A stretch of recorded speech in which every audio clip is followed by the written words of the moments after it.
శత్రువులు ఎవరైతే ఉన్నారో ఆ రాజ్యంలో ఉన్న శత్రువులందరినీ 10,000 మందిని ఈ ఒకటే దూత వారందరినీ హతము చేస్తుంది. ఒక్క దూత ఆ ఒక 10,000 మందిని ఎవరైతే సైన్యంలో ఉన్నారో వారందరినీ హతము చేసి పొద్దున వారు చూడవారంగానే ఎవరు యుద్ధమునకు లేరు. యుద్ధమునకు సిద్ధంగా ఎవరు లేరు. అరే ఏంటి యుద్ధంలో ఎవరు లేరేంటి అనుకుంటారు. కానీ వారు ప్రార్థించిన ప్రార్థన దేవుడు విని ఒక దూతను పంపించున్నాడు.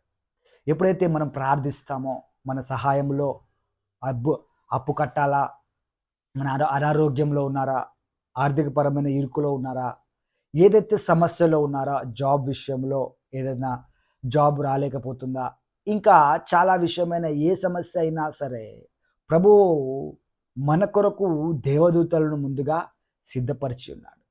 మీరు ఎప్పుడైతే ప్రార్థిస్తారో మీరు ఎక్స్పెక్ట్ చేయాలంట.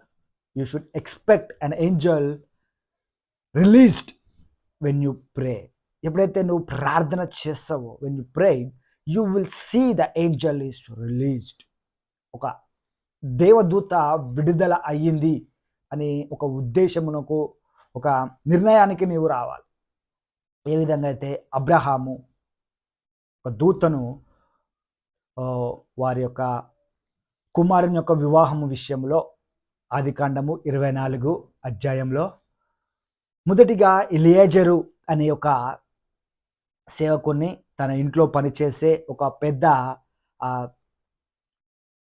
పనివాడిని సేవకుడిని పిలుస్తాడు.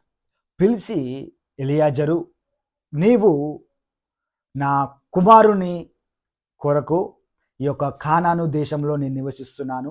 ఈ కానాను దేశంలో కాకుండా నా సొంత గృహానికి మీరు వెళ్ళి అక్కడ నా సంతానము, నా యొక్క ఫ్యామిలీ, మా బంధువులలో ఒక దేవునికి భయపడేవారు, దేవుని అందు ఉన్నవారు ఎవరైతే ఉన్నారో వారి ఇంటికి నువ్వు వెళ్ళి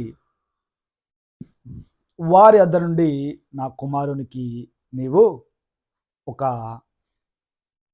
వధువును నువ్వు తీసుకొని రావాలి అంటాడు. అయితే అప్పుడు అక్కడ ఏం రాయబడి ఉంటుందంటే